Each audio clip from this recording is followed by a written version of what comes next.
제가 오늘 이 말씀에서는요, 1장 말씀이 제가 마음속에 굉장히 꽂혔습니다. 13장 1절 말씀을 제가 다시 한번 읽어드리면, 유월전에 예수께서 자기가 세상을 떠나 아버지께로 돌아가실 때가 이른 줄 아시고 세상에 있는 자기 사람들을, 세상에 있는 누구요? 자기 사람들을 사랑하신다. 근데 사랑하신데 그냥 사랑하시지 않고 어떻게 사랑하신다고요? 끝까지 사랑하시니라. 이 말씀에 큰 감동이었습니다. 사랑하시되 끝까지 사랑하신다 이런 말씀이에요. 그래서 오늘 주님의 그 끝없는 사랑을 우리가 한번 살펴보고자 합니다. 인간의 가장 큰 주제가 뭘까요? 사랑이다라고 말할 수 있을 것 같아요. 이렇게 말하는데 반대하실 분은 아무도 없을 거라 생각을 합니다. 그렇습니다. 세상 이야기의 거의 모든 것이 결국 사랑에서 비롯돼요. 사람이 살아가는 존재가 무엇입니까? 사람은 왜 사랑합니까? 사랑을 위해서 살아가요. 사랑받기 위해서 살아갑니다.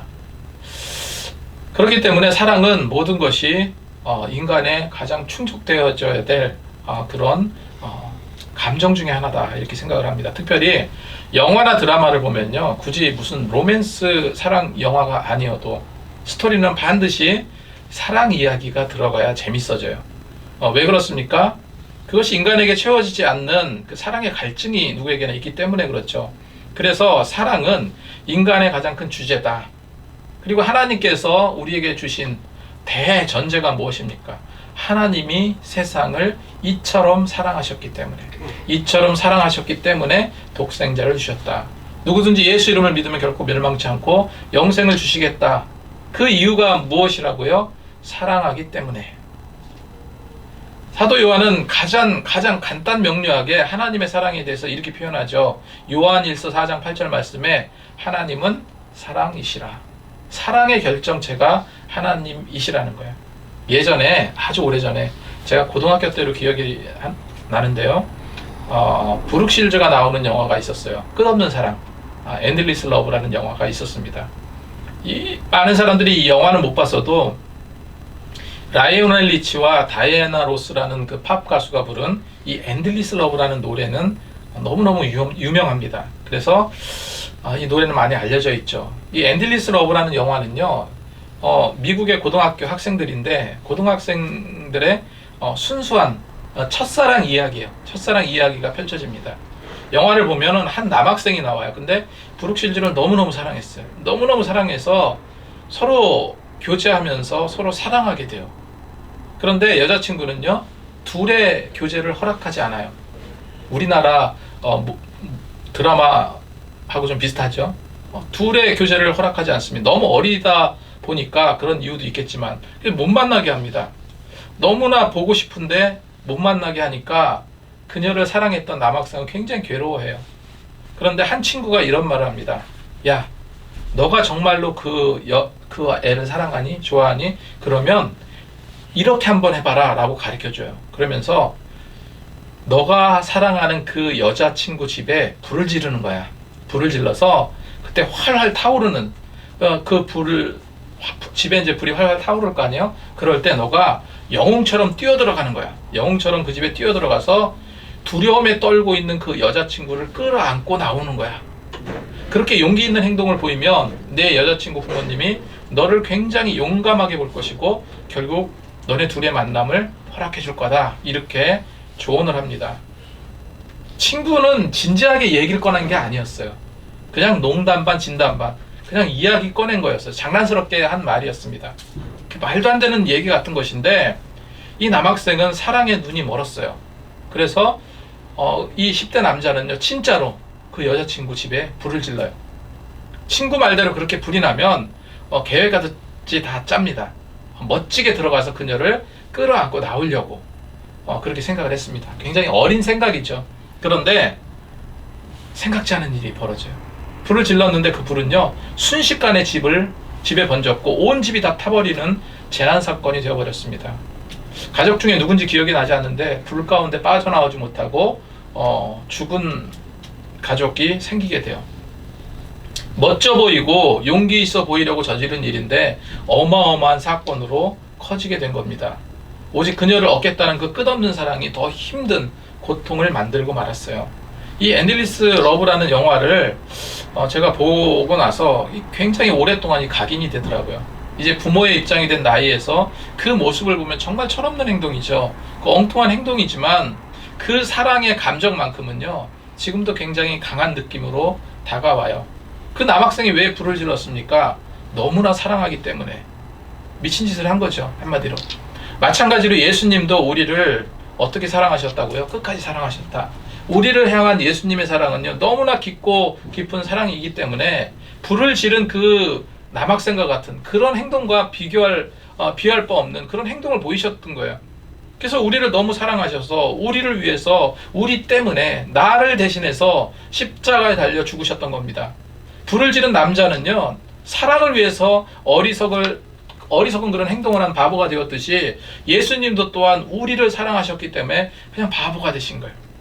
그래서 엔들리스 러브, 끝없는 사랑, 그것이 우리를 향한 예수님의 그 놀라운 사랑임을 여러분, 우리는 기억해야 됩니다. 저는 오늘 예수님의 이 우리를 향한 사랑, 그 끝없는 사랑을 살펴보고자 하는데, 사도 바울은 그 사랑에 대해서 어떻게 표현합니까?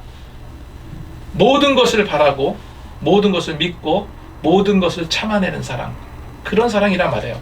예수님이 이처럼 바라보고 믿고 참아내셨던 거죠. 그렇다면 예수님은 우리를 향한 어떤 사랑을 보이셨는가? 첫 번째로요, 예수님은 우리를 사랑하시되 끝까지 사랑하셨습니다. 끝까지 사랑하셨어요. 사랑이 왜 숭고하고 거룩하기까지 합니까? 진정한 사랑이라면 그럼에도 불구하고 사랑하기 때문에 그래요. 가진 거 없습니다. 하지만 진정한 사랑은 그럼에도 불구하고 사랑합니다. 집안에서 반대해요. 서로 결점도 많습니다. 마음에도 안 맞아요. 하지만 진정한 사랑이라면, 서로 너무너무 사랑하고 좋아한다면 그럼에도 불구하고 사랑을 선택합니다. 모든 것을 다 알지만, 그 길로 가면 힘들고 어렵고 고통스럽다는 것을 알지만 그럼에도 불구하고 그 길을 걸어가는 것이 사랑이에요. 이처럼 아는 것, 알고 행하는 것. 오늘 1절에서 3절 말씀을 보면요, 예수님께서 어떻게 아셨다라는 그 동사가 있어요. 아셨다. 무엇을 아셨다. 1절 말씀을 보면 6월절 전에 예수께서 자기가 세상을 떠나 아버지께로 돌아가실 때가 이른 줄 아시고, 그죠? 예수님은 아셨어요. 이제 곧 십자가의 고통의 때가 얼마 멀지 않았음을 아셨습니다. 그로 인해서 다시 부활하실 것을 아시고, 부활하시고 승천하셔서 하나님의 본래 모습으로 돌아가실 것을 아셨어요. 그럼에도 불구하고 예수님은 우리를 향한 그 예수님의 사랑은 포기하지 않으신 그 사랑, 우리를 그렇게 사랑하셨어요. 그래서 험난한 길을 아셨지만, 죽음의 길이라는 걸 아셨지만, 정말로 고통과 고난과 가시밭길이라는 그 십자가의 길임을 아셨지만, 그 고통과 고난의 십자가를 피한 것이 아니라 고통과 고난의 십자가의 길을 어떻게 하셨습니까? 그냥 걸어가셨어요. 두 번째로 3절 말씀에 저녁을 먹는 중에 예수는 아버지께서 모든 것을 자기 손에 맡기신 것과 또 자기가 하나님께로부터 오셨다가 하나님께로 돌아가실 것을 아시고, 여기서도 아셨다라고 말하고 있습니다. 아셨다. 인지하셨다는 거예요. 아까 처음에 아셨다는 말과 여기 아셨다는 말은 헬라어로 에이도라는 동사를 사용합니다. 이건 항상 과거 완료 시제로 쓰이는 단어인데, 이 에이도는 그냥 알았던 거예요. 알았던 거. 깨달았던 거예요. 확신했던 겁니다. 내가 위험하고 힘들고 고통스러운 사실을 알았다면 어떡합니까? 피하는 것이 정상인 거예요. 그죠? 알았어요, 주님도.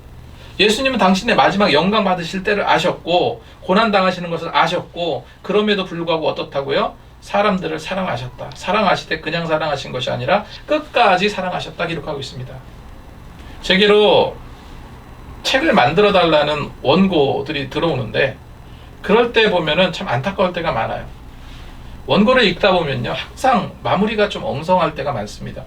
처음에는 의욕적으로 글을 써요. 누구나 다.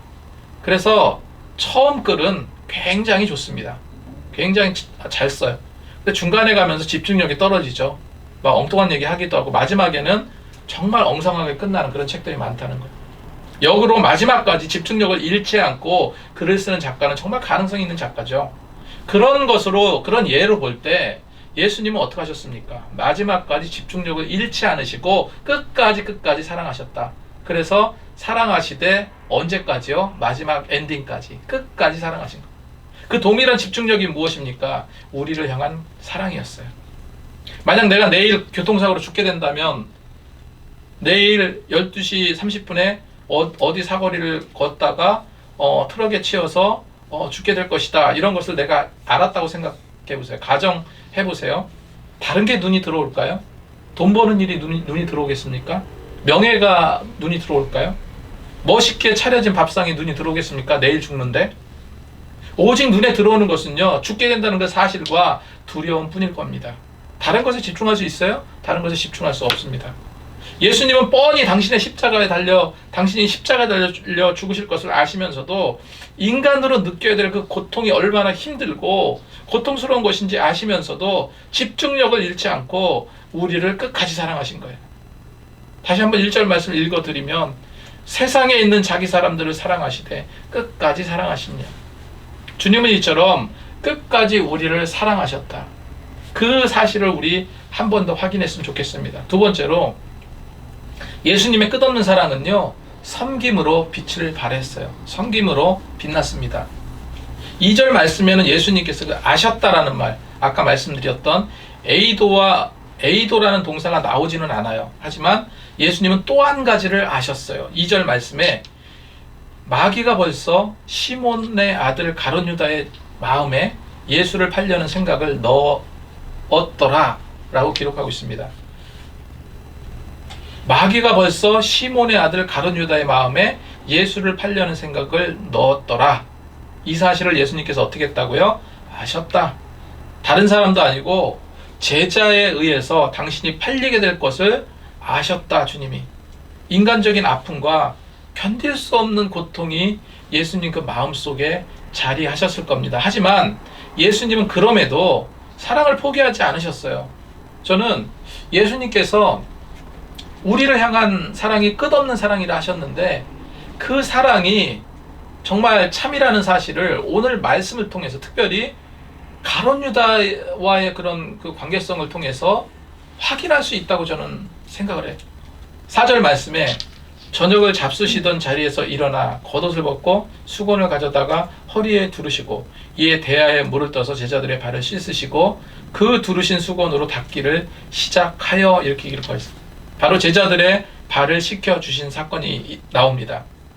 어떤 학자들은요, 제자들의 발을 씻기신 사건은 6월절 하루 전, 니산월 13일 저녁에 식사 시간이었다라고 주장하기도 합니다. 하지만 21절에서 30절 내용을 보면은 유다가 예수님을 잡아줄 자로 지적된 그 저녁이 나오기 때문에 그 저녁은 어떤 저녁입니까? 6월절 마지막 만찬자리라는 사실을 알 수가 있어요. 예수님과 제자들이 마지막 만찬을 즐기던 그 시간, 그 공간에서 어떤 걸 행했다고요? 12명의 제자들을 한 명 한 명 발을 씻겨 주셨다는 거예요. 요한복음에서는 단지 저녁을 먹는 중이라 라고만 기록되어 있습니다. 그 저녁을 먹는 날이 마지막 6월절 만찬자리였음을 공간복음서에서는 증언하고 있어요. 제자들의 발을 씻기신 것은 내가 너희를 이만큼 섬기고 사랑한다는 그런 행동이셨죠. 그리고 이 사랑의 본을 보이라는 가르침이시기도 했습니다. 그래서 예전에도 한번 말씀드렸지만, 이 복음이 이스라엘에 시작돼서, 예루살렘에 시작되어서 유럽으로 넘어가고, 그 다음에 중국으로 가고, 저기 아메리카로 넘어가고 우리나라까지 들어오게 됩니다. 그런 과정 속에서 이 중국 사람들은 이 내용 자체를 이해를 잘 못한대. 중국 사람들은 유교 사상에 길들여져 있기 때문에 처음에 복음을 전할 때 중국 사람들은 가장 이해하기 어려웠던 내용이 오늘 본문 내용이에요. 어떻게 감히 스승이, 그림자도 밟지 말아야 되는 그 스승이 제자들의 발을 닦아줄 수 있는가 하는 거예요. 그건 말도 안 된다 생각한 거예요. 우리나라도 그 유교의 영향을 받아서 스승의 그림자는 그림자조차 밟아서는 안 된다, 이렇게 가르쳤잖아요. 그런 하늘 같은 스승이 어떻게 자기를 가리키는 제자의 발을 씻긴다는 건가? 저들의 사고로는 도저히 이해할 수 없는 그런 사건이라는 거예요. 여러분, 사랑 중에 가장 위대하고 가치 있는 사랑은요, 내리사랑이라고 합니다. 내리사랑. 내리사랑이라 하면 보통 부모가 자식을 사랑하는 그 사랑이라고 알려져 있어요. 하지만 원래 내리사랑의 말은요, 보다 더 포괄적인 개념의 단어라고 합니다. 바로 윗사람이 아랫사람에게 향하는 사랑을 내리사랑이라고. 내가 좀 높다 해서, 내가 좀 잘났다고 해서 그냥 머리 뻣뻣하게 쳐들고 받아먹고 군림하고, 이런 것은 결코 예수님의 가르침이 아니죠. 예수님은 겉옷을 벗으셨습니다. 그리고 수건을 가져다가 허리에 두르셨다 기록하고 있고, 대야에 물을 떠서 한 명 한 명 제자들의 발을 닦아 주셨습니다. 아마도 예수님은 제자들 앞에서 무릎을 꿇으셨을 거예요. 제가 실험을 해봤어요. 그 제자들의 발을 씻기는 장면을 생각을 해봤어요. 다리는 가장 아래쪽에 있습니다. 그죠? 머리를 씻겨준 게 아니라 다리를 씻겨주셨어요. 그러면 다리를 만지려면은 허리를 굽혀야 되는데, 그냥 굽혀서도 되는 게 아니에요. 90도 이상을 굽혀야지 이 손이 다리까지 갑니다. 다리 끝을 씻기려고 하면은 그냥 허리만 굽혀서도 안 된다니까요. 제가 직접 해보니까 허리를 굽혀서 90도가 더 넘어가서 아예 안 돼요. 그래서 어떻게 해야 되냐면은 허리를 굽혀서도 안 되고 90도 이상으로 꺾여서 손을 대도 안 되고요. 될 수 있는 방법은요, 무릎을 꿇는 방법밖에 없어요. 그 제자들의 발을 씻기려면 무릎을 꿇고 앉아야 제자들의 발을 씻길 수가 있다는 거예요. 예수님의 이런 자세는 어떤 자세입니까? 그냥 한마디로 말해서 예수님께서 제자들의 발을 씻긴 자세는요, 겉옷을 벗고 수건을 허리에 두른 이 자세는요, 당시의 전형적인 종의 모습이에요. 주인을 닦아주는 종의 모습이에요. 이스라엘은 흙먼지가 많이 날리는 나라죠. 그래서 샌들 같은 거 신고 다니는데, 날씨도 덥기 때문에 사람들이 이제 통풍이 잘 되는 샌들 같은 신발을 신고 다니는데, 그러다 보니까 밖에 나갔다가 집에 들어오면 어떻습니까? 다리가 온통 먼지투성이, 때투성입니다. 그래서 당시에 종들은요, 주인이 밖에 나오면 제일 먼저 하는 일이 대야에 물을 담는 거예요. 대야에 물을 담아서 가서 바로 주인 샌들을 벗기고, 그러고 다리를 닦아주는 거, 주인의 먼지 쌓인 발을 닦아주는 것이 종의 할 일이에요. 그런데 이 제자들의 발을 씻기신 사건은요, 말씀대로 사랑의 본을 보이신 거지만 또 한 가지 동기가 있었습니다. 사랑하라 했으면 제자들은 사랑하지 않았죠. 서로 섬기라, 서로 겸손해라, 낮아져라 말씀하셨지만 자꾸 서로 그냥 자신의 어떤 그 우위 경쟁 싸움만 하잖아요. 자기가 최고로 잘났다고 생각하는 그 싸움만 계속합니다. 제자들의 발을 씻기시기 전에 사건이 하나 있었잖아요. 제자들의 발을 씻기시기 전에 12명의 제자들이요, 내가 예수님의 신뢰와 사랑을 가장 많이 받는다고, 내가 예수님의 오른팔이다, 내가 예수님의 수제자다 하면서 서열 싸움하고 있었어요. 서열 싸움하고 있었던 것이에요. 그러니까 예수님이 보기에 얼마나 답답하셨겠습니까? 누가복음 22장 24절 말씀의 기록이 나오는데, 또 그들 사이에, 제자들 사이죠, 그들 사이에 그 중에 누가 크냐 하는 다툼이 난지라 기록하고 있어요. 이런 모습, 부끄럽게도 오늘날 교회의 모습도 이런 모습들이 많이 있어요. 일부 교회이긴 하겠지만 서로 그냥 잘났다고 싸워대요. 그냥 개가 짖듯이 짖어댑니다. 맨날 싸우는 내용들을 분석해 보면요, 무슨 비리 문제 아니면 돈 문제 아니면 무슨 이성 문제 아니면요, 이런 문제들이에요. 지금 미국이 반도체 동맹을 결성하고 중국을 자꾸 패싱하려고 하잖아요. 이기적인 경쟁 때문에 그래요. 중국도 마찬가지죠. 러시아도 마찬가지입니다. 왜 우크라이나를 침공했습니까? 이기적인 욕심 때문이요. 상상할 수 없는 이권 때문에 그렇습니다. 교회가 이런 세상의 싸움터를 닮아간다니까요. 싸움터를 닮아가서 되겠습니까? 다른 건 몰라도요, 우리 기쁨의 교회는 절대로 정말 없이 살아도 부끄러운 교회가 되지 않기를 소망합니다. 본질을 잘 아는 교회, 세상에 흡수되는 교회가 아니라 세상을 치유하는 교회, 그것이 주님이 원하는 교회죠. 여러분, 사랑의 본질이 무엇입니까? 사랑의 본질은 예수님이 보인 행동 그대로예요. 사랑의 본질은 높아짐이 아니에요. 사랑의 본질은 주도권 싸움이 아닙니다. 예수님의 사랑은 악착같이 얻어내고 쟁취하는 것이 아니라 그냥 아낌없이 주는 거예요. 조건 없이 주는 사랑입니다. 군림하는 것이 아니라 섬기는 사랑, 그것이 진정한 사랑이라고 성경은 가르쳐주고 있어요. 서로 다툼만 하는 한심한 제자들이었지만 여러분, 예수님은 포기하지 않으셨어요. 기다리셨어요. 그리고 보여주셨습니다. 그렇습니다. 세상의 욕망과 승부욕과 권력욕에 사로잡힌 제자들에게 예수님은 섬기는 자의 모습은, 예수님의 섬기는 자의 모습은요, 이런 거 다 하면서 본을 보여주신 거예요. 바로 제자들의 발을 씻기신 오늘 말씀의 사건입니다. 세 번째로, 체면 차리지 말고 예의 차리지 말고 받을 건 받으시기 바랍니다. 받을 건 받으시기 바래요. 예수님은 수건을 두르시고 한 명 한 명 제자들의 발을 닦아주셨어요. 그때 베드로는 예수님께 물었습니다. 6절 말씀이죠. 시몬 베드로에게 이르시되 베드로가 이르되 주여 주께서 내 발을 씻으시나이까. 기록하고 있어요. 베드로가 스승 이런 말을 한 거는 스승인 주님이 제자들의 발을 씻겨준다는 거에 대한 어찌 보면 굉장히 황송함의 표현이죠. 베드로는 좀 다혈질이고 혈기 충만한 그런 제자이기도 했지만 인간적으로서 도리를 어느 정도 아는 예의가 있는 그런 제자로 볼 수 있겠죠. 한 번은 베드로가 밤에 고기를 잡았습니다. 너무나도 고기가 잡히지 않았어요. 밤새 그물을 내렸지만 헛수고였습니다. 그때 베드로에게 예수님께서 오셨어요. 그리고 베드로에게 이렇게 말합니다. 깊은 데 가서 그물을 내리라. 그때 베드로는요, 예의를 갖춰서 말을 해요. 예의를 갖춰서 어떻게 말을 합니까?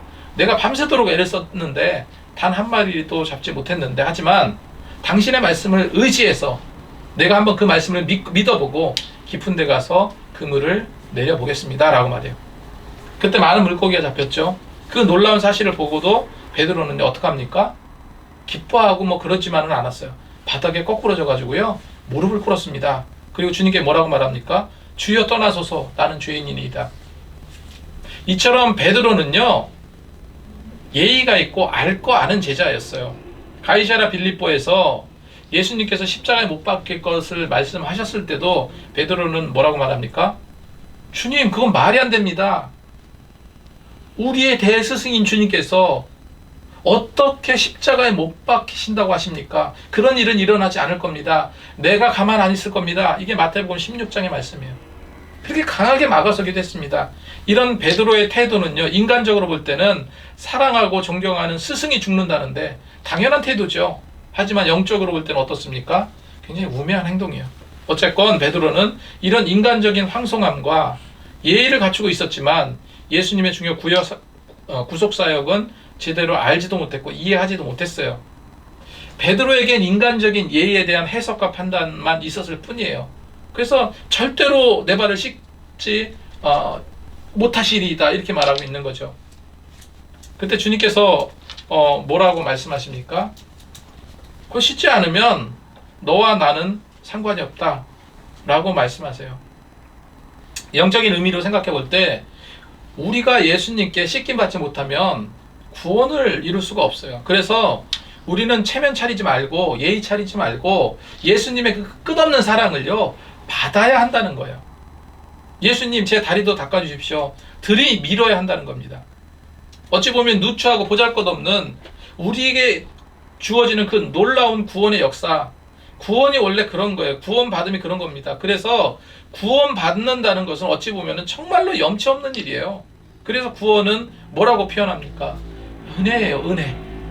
베드로처럼 어떻게 감히 스승 되신 예수께서 우리의 발을 씻기실 수 있을까? 이것은 마치 아파서 죽어가는 상황 속에서 치료받지 않으면 죽을 중병에 걸려 있음에도 난 절대로 치료를 받지 않겠습니다. 치료를 거부하겠습니다. 하면서 의사의 진료를 거부하는 것과 똑같다는 겁니다. 지금도 얼마나 많은 사람들이 이 구원의 치료, 주님의 구원의 치료를 거부하면서 나는 구원 필요 없다, 예수 믿을 필요가 없다 하면서 거부하는지 모르잖아요. 그렇게 만류하는 베드로에게 예수님은 정확하게 본질을 말해요. 만일 내가 내 발을 씻기지 않으면 너와 나는 상관이 없다. 그러니까 베드로가 어떻게 말합니까? 주여, 그렇다면 내 발뿐만 아니라 손과 머리도 씻어 주옵소서. 10절 말씀에 예수께서 이르시되 이미 목욕한 자는 발밖에 씻을 필요가 없느니라. 온몸이 깨끗하니 너희가 깨끗하다 하나 다는 아니라 하시니, 이렇게 기록하고 있어요.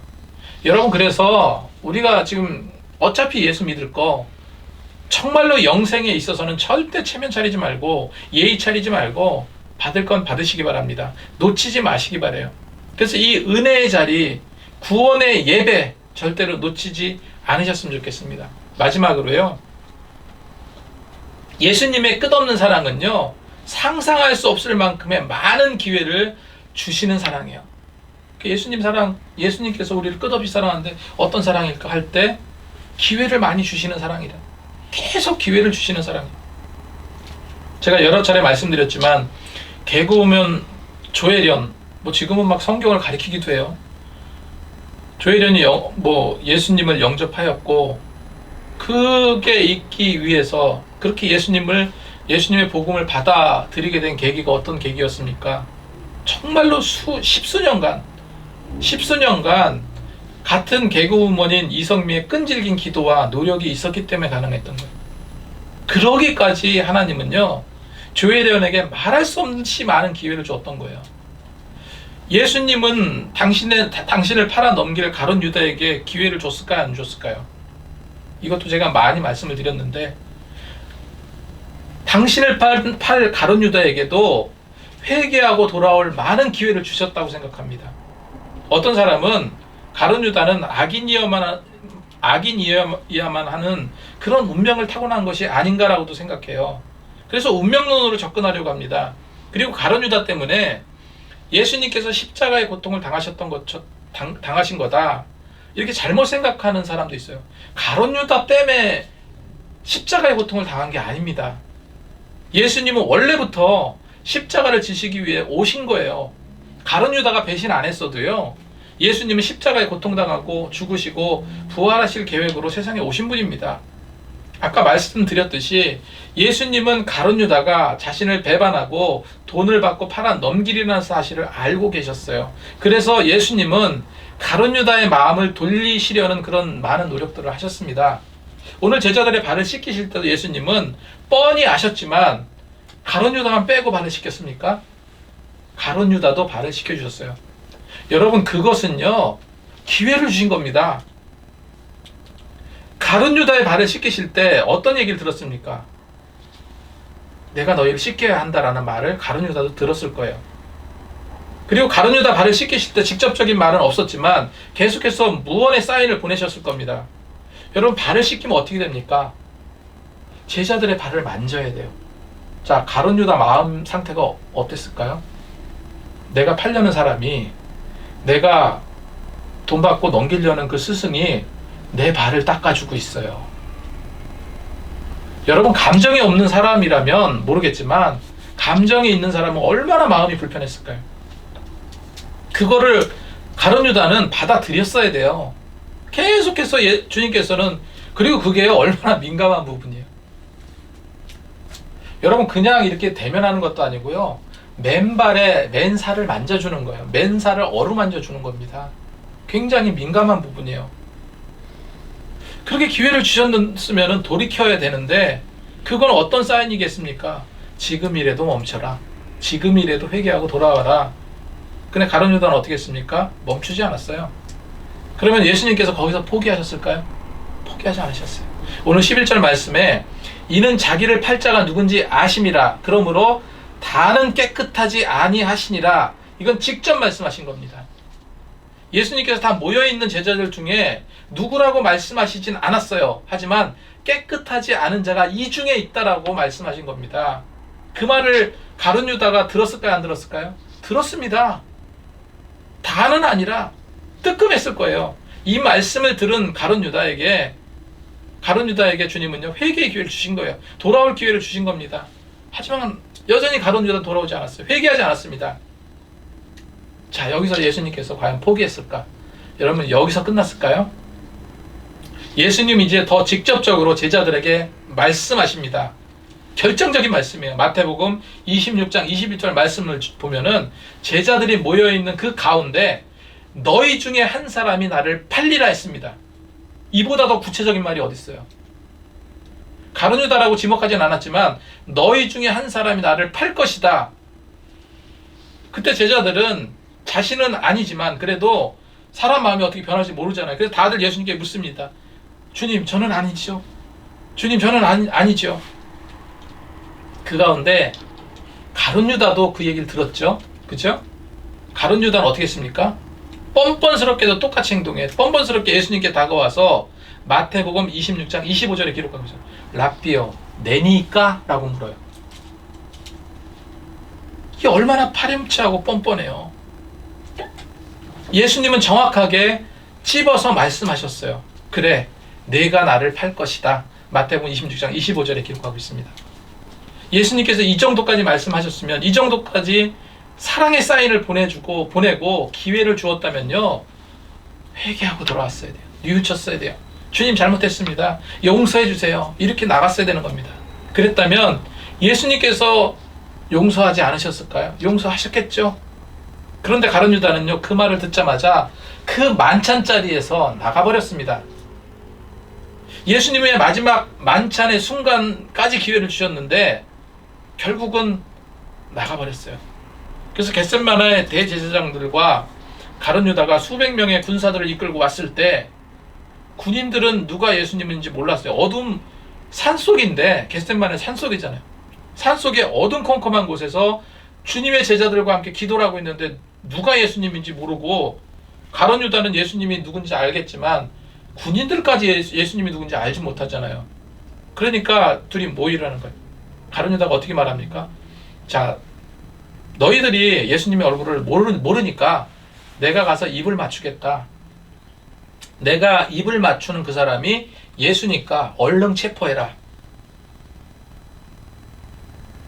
얼른 결박해라. 이렇게 미리 각본을 짜둔 거예요. 그래서 유다가 계획대로 예수님께 와서 입을 맞춥니다. 근데 예수님은 여기서도 너무나도 정확한 말씀을 하죠. 내가 입을 맞춤으로 나를 넘기려 하느냐? 내가 입을 맞춤으로 나를 넘기려 하느냐? 예수님은 이미 자기를 체포할, 당신을 체포할, 결박할 암호까지 알고 계셨던 겁니다. 성경에는 기록되어 있지 않지만 아마도 그 순간에도 예수님은 가룟 유다를 붙들고 너 이러면 안 돼. 지금이라도 멈춰. 회개하고 돌아와. 그래야지 해결돼. 내가 진심으로 회개하고 돌아온다면 난 절대 내 죄를 묻지 않고 기억하지도 않을 거야. 이렇게 설득하셨을 거예요. 그런데 유다는요, 끝까지 예수님 말씀 듣지 않았어요. 뒤에 있는 창과 칼로 무장한 수백 명의 로마 군인들을 더 의지해서, 돈을 더 의지해서 예수님의 이 끝없는 사랑, 많은 기회를 주시는 그 사랑을 버렸습니다. 예수님은 한 명 한 명 제자들의 발을 씻겨주시면서 본을 삼으라 말씀하셨죠.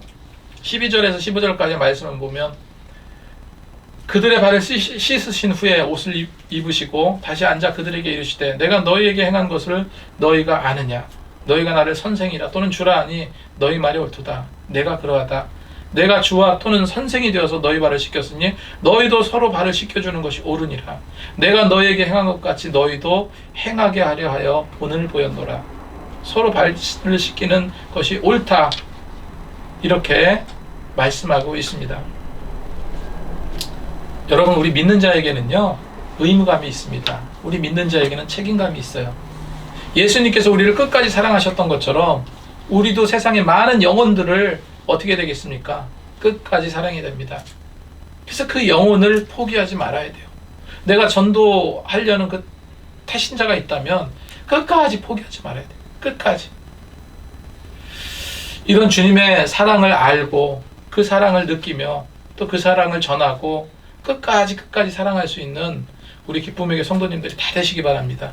그래서 이 주님의 끝없는 사랑을 알고 놓치지 말고 정말로 사랑으로 섬기시는 저와 여러분이 되시기 바랍니다. 기도하겠습니다.